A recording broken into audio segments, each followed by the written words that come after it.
Hi po! Good afternoon! Hi! We got freshly baked cookies po, brownies and croissants. Best sellers po namin for cookies are chocolate, walnut, and triple chocolate, although triple chocolate sold out na po. For croissants naman, they're ham and cheese and pan chocolate. Wala nang blondie. Sold out na din po cookie butter blondies, but we still do have dark chocolate fudge brownies and peanut butter fudge brownies. Ano nga yung similar sa blondie? Ito yung Yun, cookie butter blondies po kasi para siyang brownies. Kaya di ba pag brownies, we use dark chocolate.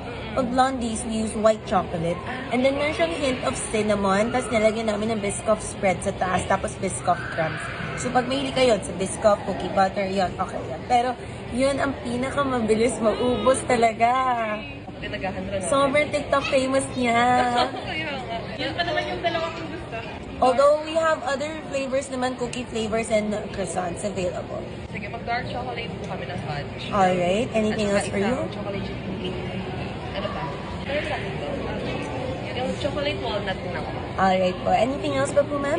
Alright po. Ulitin ko lang po order nila. 1 dark chocolate fudge brownie, 1 chocolate chip cookie, and 1 chocolate walnut cookie. Total po natin is 540. We do cash card or Gcash. Check pwede din. Char joke lang.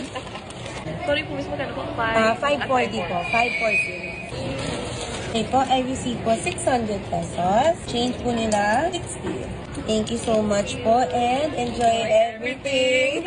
Thank you. Happy Halloween.